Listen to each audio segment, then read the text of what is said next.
Okay, I think we'll come back to order.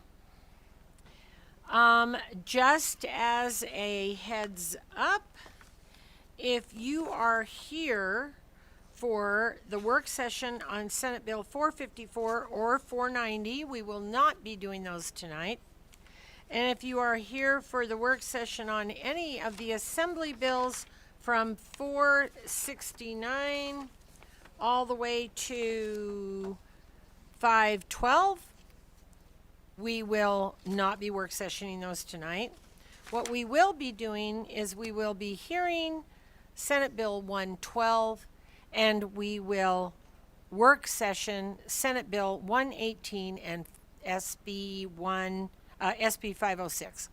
So AB 118 and SB 506. I'm sorry, SB 118. Thank you for the correction. All right, that's the story for tonight. So get ready, buckle up. We go fast around here, Mr. Watts. All right, welcome to Senate Finance. Please go ahead when you're ready. Thank you very much, Madam Chair, members of the committee. For the record, I am Howard Watts, representing Assembly District 15 in Clark County. Thank you for the opportunity to present Assembly Bill 112 for your consideration today.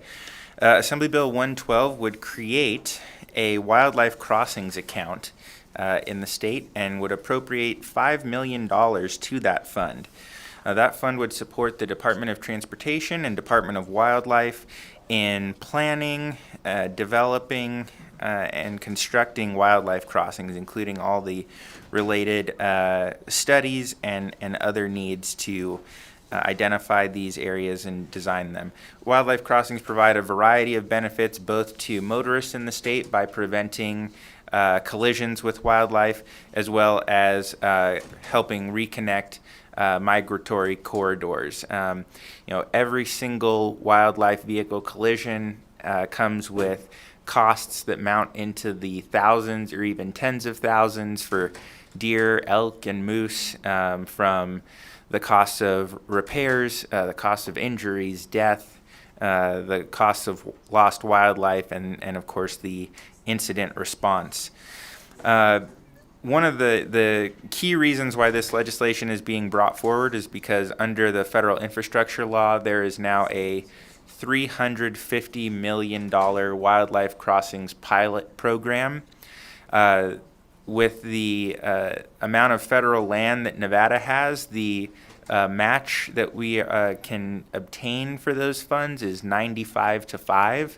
So this $5 million can leverage up to $95 million in federal funds to help construct these projects across the state. And each project is a multi-million-dollar endeavor. So that is really what the purpose is to help set this up, provide some seed funding for it that doesn't divert from any of our existing roadway projects, but helps us bring in significant additional federal resources. And I'll just note finally that several other states, most of the neighboring states around us, have also set up similar programs and funding, and I don't want to let them beat us to the punch when it comes to getting our fair share of federal funds. That concludes my presentation. I'm glad to answer any questions that the committee may have.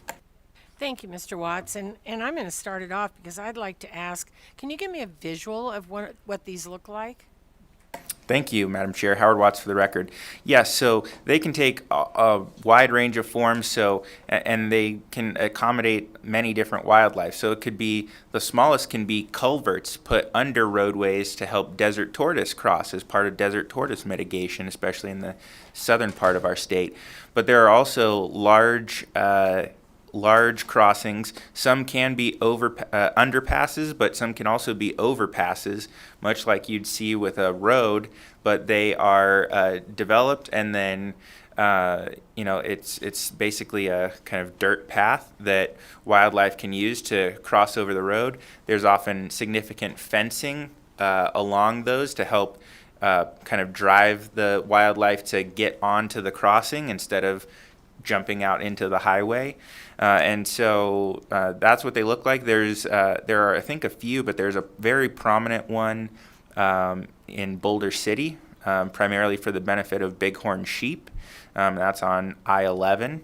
And then there's major crossings in the Pequops and then near Wells. Yeah. Yeah. So Nevada has actually been kind of a leader in identifying and piloting and developing these, and they've been very successful. And so we just want to continue to support that effort and, again, take advantage of this funding opportunity, which I believe is going to be opening in a few months here for us to seek. But yeah, they can be as small as culverts, but they can be pretty significant bridges, basically, or underpasses. Senator Wynn. It's my understanding when there's highway projects, these are considerations that have to be made in order to accomplish those highway projects. And so it's almost like it's required already. And this ability to seek out significant matching funds would defer from the costs that we're having to already incur. Is that correct? Thank you for that question, Senator. Howard Watts for the record. That's correct. There's actually 2 points. Yes, that is something that is being evaluated and considered in roadway projects. And so not only would this help pull that element out of those projects, but again, we have projects that are at a 10-year horizon. We have other projects that are even past that. And so this gives us an opportunity to take those elements, move them up into a time horizon of the next few years, put people to work, get those projects done, get a 95-5 federal match in order to complete those. And then hopefully that frees up resources for other roadway projects as well. Chair, may I follow up? I'm going to follow up, Chair. Is that okay? Please, go ahead. I'm sorry. We're multitasking over here. I know you are, and I appreciate that. This 95-5 match is it anticipated, are certain states allocated certain amounts of funds, or are we competing with every other state? Thank you for that question, Senator Wynn. Howard Watts for the record. So that $350 million is a competitive grant pool. And part of what I will say is the things that it can be used for align perfectly with the statute. We designed it that way. Again, we've done some of the groundwork in terms of identifying projects and the benefits both to wildlife and to motorists that will really position us well to compete for those funds. The other key piece of that puzzle is we have to have money to put up for the state match portion. And so the goal is to have all the pieces there to set us up to compete well for those funds. All right, what about the tarantulas? I just will tell you, they cross up there by Mount Charleston and out going to Pahrump. And I only know this because I had them in my classrooms. And my mother scooped them up one time and brought them to me and said, you have to take care of these. And I took them to the classroom, and that's what we did. That's a great question, Senator. Howard Watts for the record. Well, unfortunately, insects are not treated as wildlife under current law. I do have another measure related to that, but it has not. But it has not made it over to this House yet. So unfortunately, tarantulas might be left out of the equation. So that might have to be something that we'll just take on in a future session, I'm afraid. Well, I had lots of little second graders that grew to love tarantulas and were not afraid of them. So we will go to Senator Gansert. Thank you, Madam Chair. And so, one question, when we apply for these grants, and you said it's $350 million, is it first come, or what are the qualifying attributes or criteria? Thank you for that question, Senator Gansert. Howard Watts for the record. So I can definitely follow up with more details on the criteria, but at a high level, it has to have some of the research done to show both that it's going to actually reduce collisions, so you have to show that it's an area where there are wildlife vehicle collisions occurring, so that there's that benefit to public safety, and then that there's a conservation benefit as well. And usually that's pretty clear, because if those collisions are happening, it's because that is a migration corridor, and it would benefit from creating crossings to get those animals from out of the roadway. So those are some of the key things. And then again, the planning, the design, the research, any of those costs incurred by the agencies would all be able to be covered within any federal funds that are received and get that full match. And then in terms of how the funding is going to be allocated, I believe that I don't have all the details, but I believe that $350 million is not going to be allocated just this year. So it's probably going to be a few years, and I don't know if there's set amounts that are going to be allocated each year. So our goal is we don't want to be left behind and have to try and apply for whatever is left over in a couple years. We want to have everything together so that we can apply now, hopefully win in the first round, but if other projects get selected, then we can continue to put projects forward throughout the life of those grant funds. Thank you. And then when you look at or consider a 5 to 95% match, and if the total pool of funds is 350, that's almost a third, a little under a third of the money. And so, and there's no reversion in here. So is there, I don't know if there's a certain timeline, or eventually we'll have to just look if there's any money left over. Thank you. Thank you for that, Senator Gansert. Howard Watts for the record. One of the things I will note is there are other federal Department of Transportation programs and funding pools that can also support these projects. And again, what we wanted to do is figure out how we can do this without diverting any funds from our existing roadway project funding. And any of those federal funds would also get that 95-5 federal match. So even if we're not able to get $95 million out of that $350 million competitive funding, it would still be in place for us to continue to get that match to complete some of these projects moving forward. And then, of course, if the money is in that fund and there's enough left over that we want to consider that in the future, of course, we would have the ability to do that as the legislature. Thank you. And I think we recognize as well that there's always different buckets of money, right? You've got to be ready. You've got to be shovel ready. And I know years ago, Susan Martinovich was the head of NDOT, and I'm sure they do this now, but she'd have all kinds of projects on the shelf because come September, if all the money's not spent, you can just plug them in and pick up all the dollars that maybe other states left behind. So thank you. Senator Titus. Thank you, Madam Chair. Thank you for bringing this bill. As an avid sports person and hunter, these work. I support the concepts, but I also understand that there's the highway department already has plans on most of our roadways. I mean, this isn't a new concept. They're looking at future funding. They've already identified, so a lot of the research has already been done on these roads, but you're asking for general fund dollars as opposed to highway fund dollars. And I'm just wondering about, I know they have some funds for this, just not enough. Is there any merging of these funds? Just a clarification on that. Thank you for that question, Senator Titus. Howard Watts for the record. So again, this is really meant to augment. One of the concerns is because of a lot of different issues with inflow into the highway fund, we didn't want to encumber those funds that are probably needed to to bond against and complete other roadway projects to help support our public safety officers, et cetera. So that's why we didn't want to have anything that would take away from all the existing planned uses of highway fund. So this general fund would go in, but it could certainly be part of the project mix, and the Department of Transportation is very good about, as Senator Gansert mentioned, piecing together all the different pots of funding. And you are correct, they do have plans and concepts underway. What we wanted to make sure is that we have something that, that there may be something that's in the works 9 years from now, and we might be able to accelerate that whole project or pull the crossing piece out of it while we have this federal funding opportunity and get that done.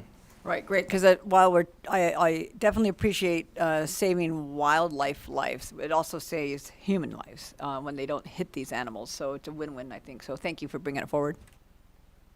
Thank you very much. And Mr.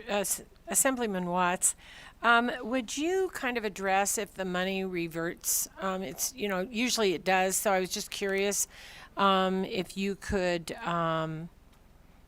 give us a little information on that. Certainly. Thank you, Madam Chair. Howard Watts for the record. So there is not a reversion under this as currently written. Again, and while there is this competitive funding that is not guaranteed, there are many other different pots of funding that we would be able to take advantage of. And so that's why we want to have this seated. Again, it could also accept gift grants and donations from other folks that want to help protect wildlife, and then that goes in to continue to create state match to support this aspect of the programs, but certainly open to additional conversation about that. Okay, I just needed some clarification, so I appreciate that. All right, Senator Gokachia. Thank you, Madam Chair. And I'm just going to chime in very briefly. But, when you look at the 80 corridor, you've got to understand that livestock goes underneath I-80 all the time. The real issue there, and I think the cheapest aspect of this, is we need to start looking at the fencing and make sure that the fencing is high enough and that we actually do shape and funnel in the same crossings that livestock uses. And clearly you can, that crossing on the Pequops and the one on HD, those are $10 million crossings. That $10 million will buy 50 miles of good game fence. And yet let them use these culverts and the big crossings we've already got under I-80. I agree with you. It won't be a problem to spend the money, and you can, whether it's 93 from Wells North or 80 going across, all the way across the state, we can save a lot of wildlife and a lot of damage. And I completely support this bill. It just makes sense. And I know you're going to consult with the Department of Wildlife, but realistically, if I take a long, hard look at it, typically we build highway fences as game friendly. It makes it easier for the deer to jump over. That's probably not the best solution when we're trying to avoid collisions. Let's get a little higher and herd them through those crossings that already exist. Thank you. Thank you, Senator Gokachia. Howard Watts for the record.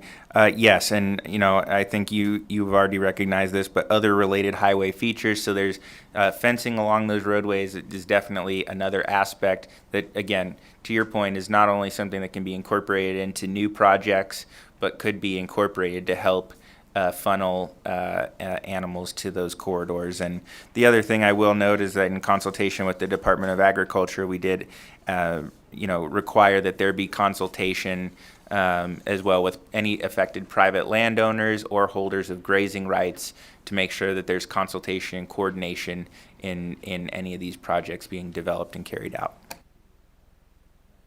All right, thank you very much. I don't see any more questions. Thank you very much, Assemblyman. And we will go to those in support of Assembly Bill 112.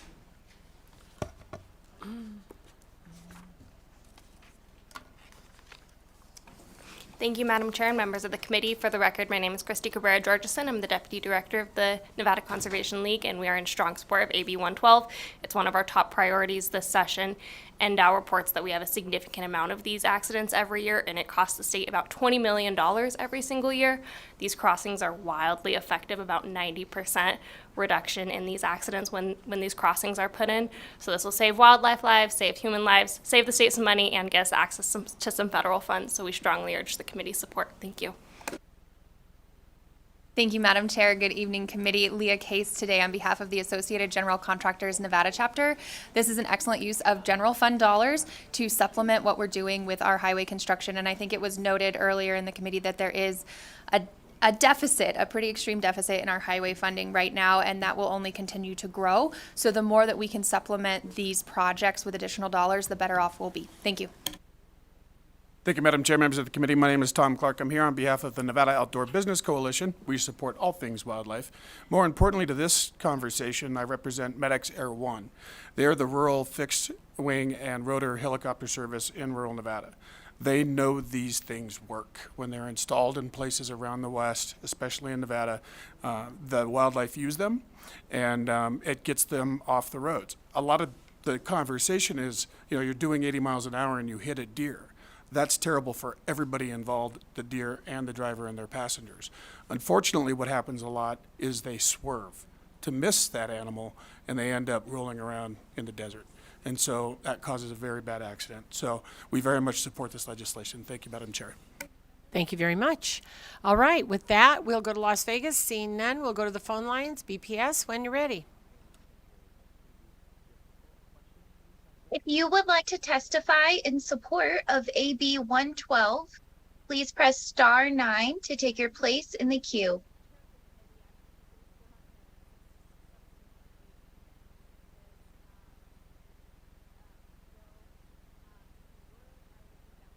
Hello, Chair and members of the committee. For the record, my name is Amber Falgout. That is AMBERFALGOUT, and I am the Northern Nevada Manager with Battleborn Progress.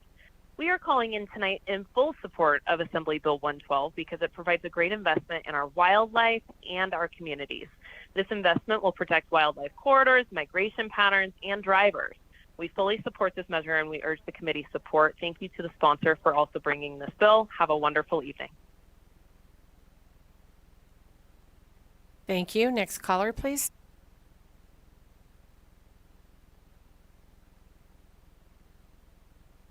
Madam Chair and members of the committee, I am Laurel Saito, Laurel Saito, with the Nature Conservancy in Nevada. Thank you for the opportunity to provide testimony and support for Assembly Bill 112. For the Nature Conservancy, preserving and enhancing connectivity of habitats and migration corridors is critical to maintaining the biodiversity of this state for generations to come. Constructing strategic wildlife crossings on transportation corridors helps to achieve this goal. Wildlife crossings protect the needs of migrating species and prevents unnecessary accidents and deaths for both humans and wildlife. There's great opportunity right now to leverage federal dollars to support this important infrastructure that can help both people and nature. Thank you, Assemblyman Watts, for sponsoring this bill. We urge your support for AB 112. Thank you very much. Any additional callers, BPS? Chair, there are no additional callers choosing to testify at this time. Thank you very much. And we'll go to opposition here in Carson City. In Las Vegas, on the phone lines, BPS, when you're ready. Opposition. If you would like to testify in opposition to AB 112, please press star 9 to take your place in the queue.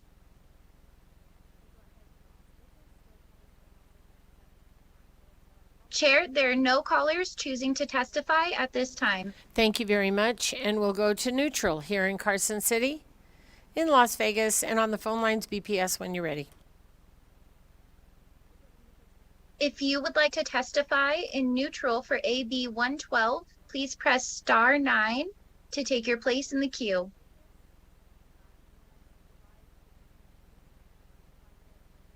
Chair, there are no callers choosing to testify at this time. Thank you very much. Closing comments, Assemblyman? All right. Well, don't go far. We're ready to work session some bills. All right. Thank you very much. And with that, I'll close the hearing on Assembly Bill 112, and I will open up our work session. And all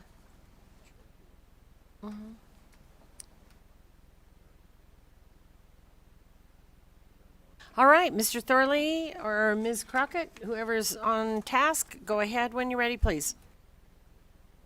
Thank you, Madam Chair. We're going to start with the bill that the committee just heard for work session, AB 112, presented by Assemblyman Watts. I won't go over the information because he just presented it. Just as a reminder, the fiscal impact of this bill is $5 million general fund appropriation in Section 6, which would be used to leverage up to $95 million in federal matching funds. Happy to answer any questions that the committee members might have. There are no amendments, so the appropriate action would be do pass. Thank you very much, Senator Titus. So moved. Second from Senator Wynn. Any discussion on the bill or on the motion? None? Thank you very much. All those in favor say aye. Aye. All those opposed say nay. Motion passes. And Senator Titus, would you like to take the floor station? Okay, floor statement to Senator Titus. All right, with that, you're welcome, and thank you for visiting Senate Finance. All right, we will go to Senate Bill 118. Thank you, Madam Chair. Wayne Thorley again for the record, LCB Fiscal Analysis Division. You should all have At your desks, recently handed out by the committee staff, a mock-up 3778 to Senate Bill 118. I will be referencing this amendment in just a minute. The amendment is also available on Nellis for those that are in the committee room or watching online. Senate Bill 118 in the first reprint version was presented in this committee on May 20th by Senator Donate and Joelle Gutman-Dodson with the Washoe County Health District.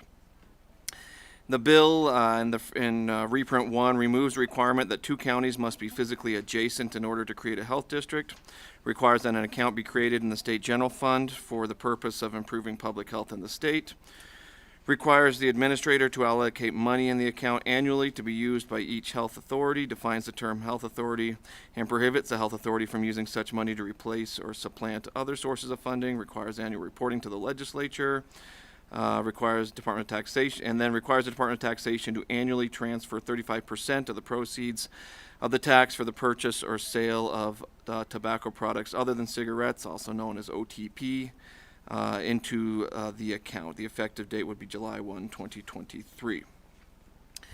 Now turning to the amendment, the amendment removes the provisions relating to the transfer of 35% of the OTP revenue and instead would create a $15 million general fund appropriation to the Division of Public and Behavioral Health in FY25.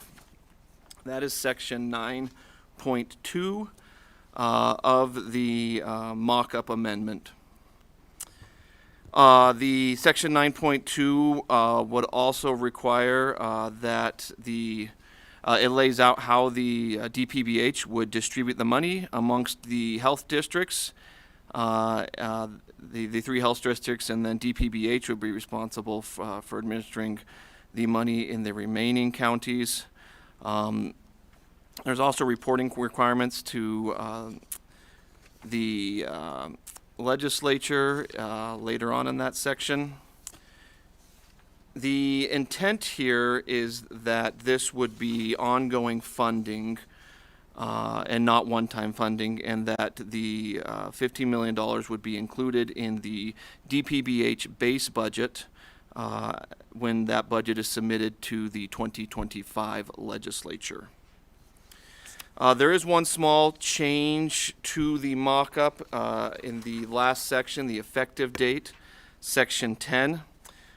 There are 2 other sections that relating to whether counties would have to be adjacent to form a health district. That's sections 7 and 8. Those would be effective P&A? Sorry, we just got the amendment.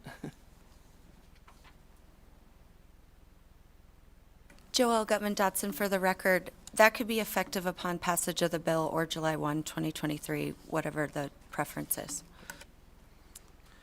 So those two, thank you. Those 2 provisions would go into effect before the other provisions in the bill, which would go into effect at the start of FY25.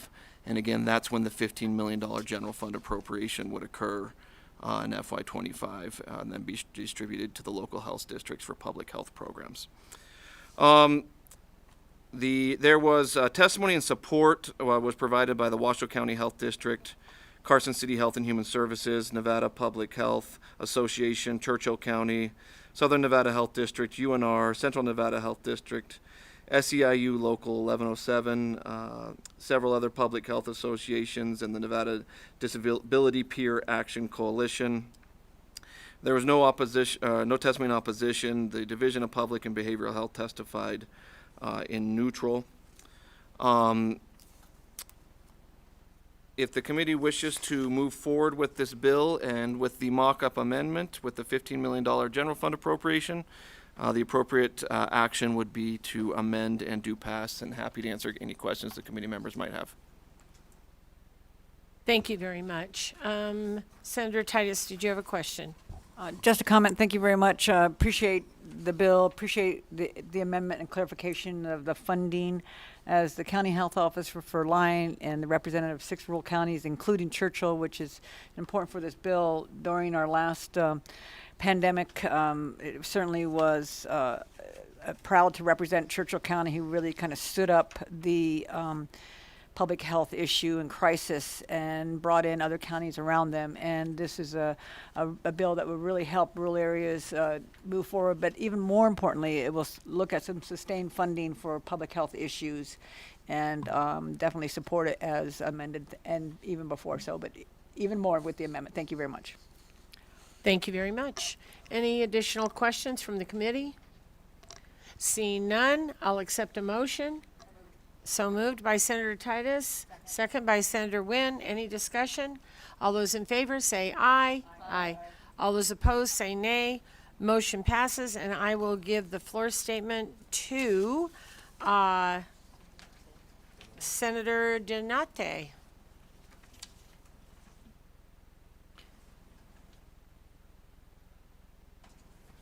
All righty. With that, we will move on to Senate Bill 506.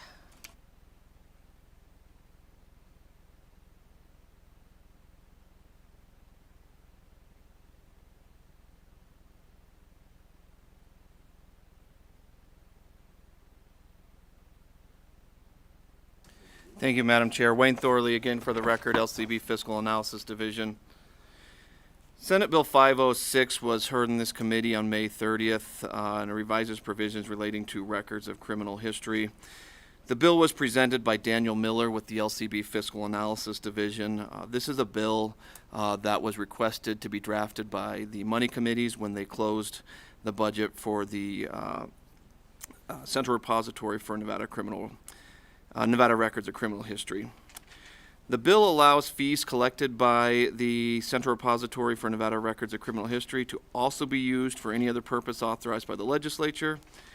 The bill also requires the balance of any such money remaining from the collection of these fees at the end of the fiscal year would require those to revert to the state general fund.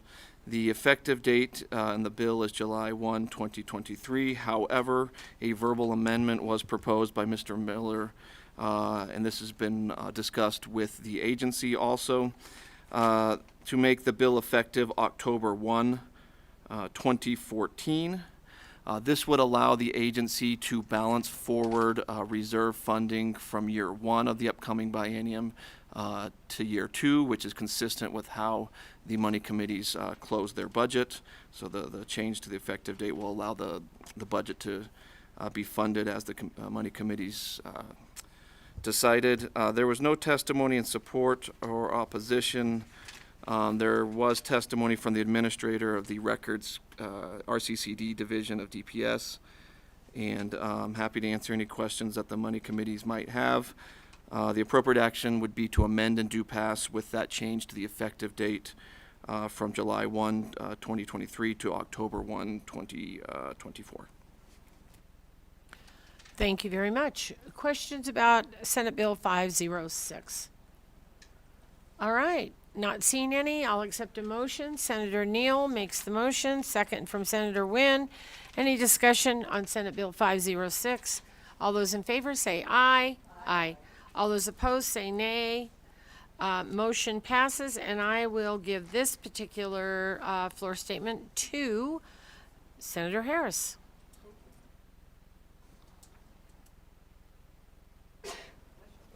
All right, with that, we have come to the end of this committee meeting.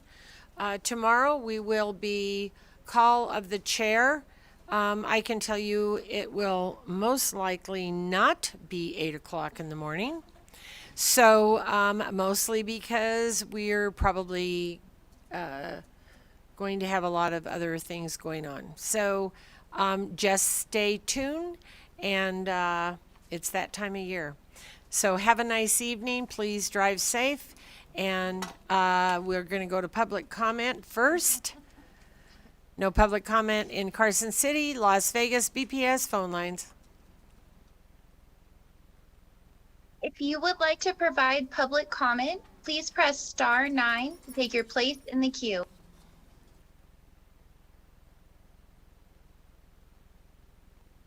Chair, the public lines are open and working. However, there are no callers for comment at this time.